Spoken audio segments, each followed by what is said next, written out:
belajar bahasa Jepang. Monggo, bentuk shimashou. Oke.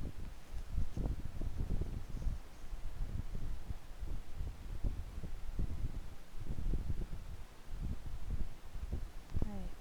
Jadi, kali ini pelajaran yang akan kita pelajarin ialah perubahan kata kerja mas menjadi kata kerja bentuk T atau disebut dalam bahasa Jepang itu teke. Nah, yang akan kita pelajari ini ya. Nah, dalam bahasa Jepang itu sendiri, untuk melakukan perubahan ini maka kata kerjanya kita kelompokkan menjadi 3 kelompok. Oke, jadi sebelumnya supaya kita bisa paham ya, jadi saat ini kita masuk ke kelompok 1. Nah, sini ada beberapa kata yang saya buat untuk ciri-cirinya supaya bisa mewakili kata-kata kerja yang lainnya, seperti kaimasu, machimasu, kirimasu, yobimasu, nomimasu, shinimasu, kakimasu, nogimasu, dan oshimasu. Jadi di sini ada kata kerja yang saya sudah buat dengan berwarna merah ya, yang sebelum mas itu ada huruf i, ci, ri, bi, mi, ni, ki, gi, shi. Jadi ini adalah ciri-cirinya untuk kelompok 1 supaya kita gampang dan supaya memudahkan kita untuk merubah ke dalam bentuk T itu sendiri. Nah, jadi di sini ada yang katanya diubah ke bentuk T. Nah, diubah ke bentuk T ini ada 3 huruf yang ada i, ciri. Jadi kalau ada kamu jumpai huruf i, ciri sebelum bentuk mas, maka itu bisa kita masukkan ke dalam kelompok 1. Nah, untuk merubah ke bentuk T, ingat aja i, ciri itu kita ubah, kita gantikan ke T, double T ya, T. Jadi bukan ditambahkan tapi digantikan. Oke, jadi kalau ada lagi kita tengok di bawah ada ende, diubah ke bentuk ende. Nah, apa aja yang diubah ke bentuk ende? Kalau ada yang di belakang mas itu ada huruf bi, mi, dan ni. Nah, kalau ada bi, mi, dan ni ini, maka kita rubahnya ke bentuk ende. Ingat ya, dirubah. Sekali lagi saya bilang, saya ingatkan juga, dirubah, bukan ditambahi. Oke, selanjutnya yang kita rubah ke ite. Ite itu ki. Jadi kalau ada huruf ki sebelum mas, kita ubahlah dia ke ite ya. Oke, selanjutnya ada ide. Ide ini kalau gi di belakang mas. Oke ya, ingat ya, sama satu. Dan selanjutnya ada shite. Shite ini kalau di belakang mas itu ada shi. Oke.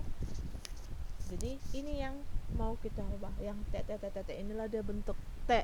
Nah, oke, perhatikan.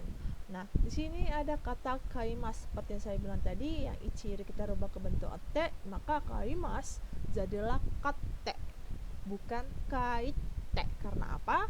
Karena seperti saya bilang tadi, diganti, bukan ditambahkan setelah i, tapi i-nya yang kita ganti dengan T. Begitu juga dengan ci.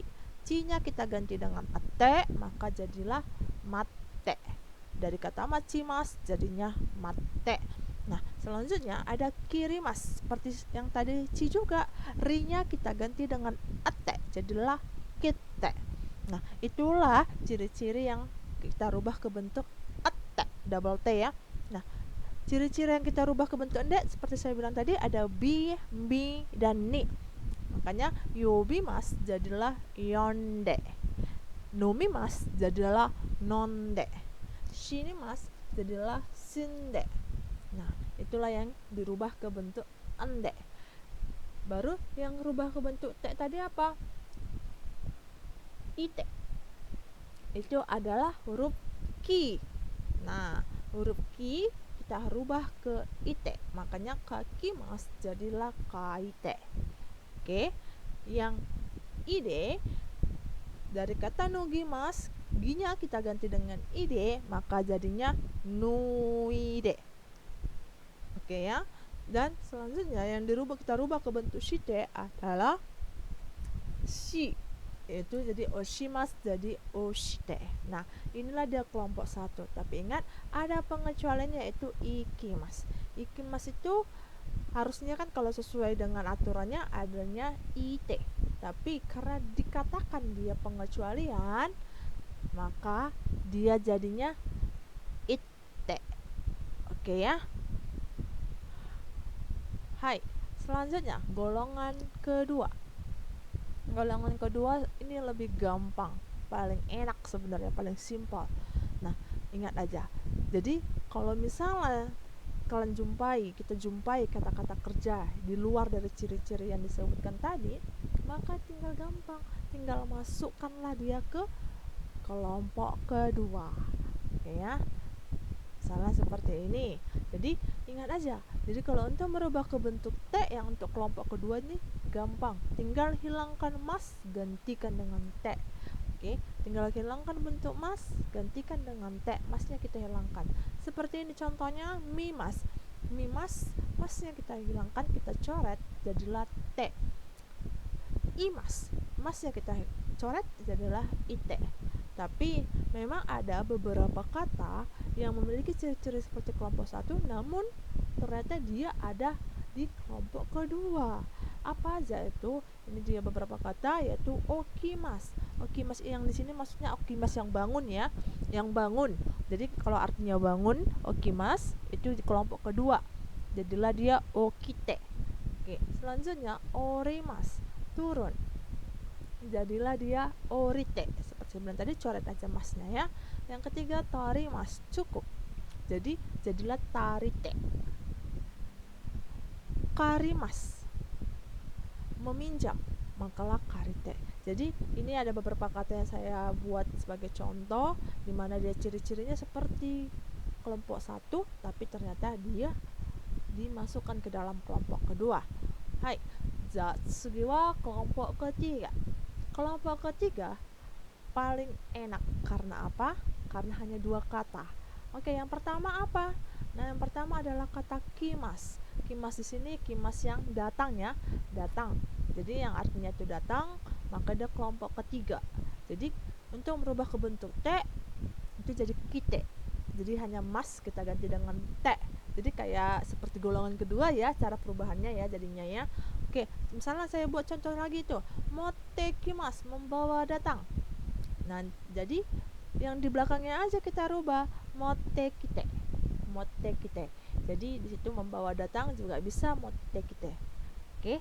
Tadi kan saya bilang ada 2 ya kan? Nah, setelah kimas ada simas. Simas di sini melakukan. Jadi simas di sini tuh biasanya itu digabungkan dengan kata-kata benda. Seperti misalnya ada kata kerja benkyo shimasu. Sebenarnya ini penggabungan dari kata benkyo dan shimasu. Benkyo ini memang artinya pelajaran, belajar, tapi itu kata benda. Tapi karena kita sudah masukkan dengan atau kita sambungkan dengan kata shimasu, jadilah dia kata kerja. Jadi benkyo shimasu, untuk perubahan bentuk T-nya jadilah benkyo shite. Oke ya, bisa ya. Atau saya kasih contoh kedua, yaitu sampo shimasu. Sampo shimasu itu artinya jalan-jalan. Jadi sampo shimasu, masnya kita ganti dengan T. Jadilah sampo shite. Hai. Jadi inilah dia perubahan bentuk T dalam bahasa Jepang. Saya harap kalian bisa mengerti. Sampai jumpa di pelajaran selanjutnya. Terima kasih.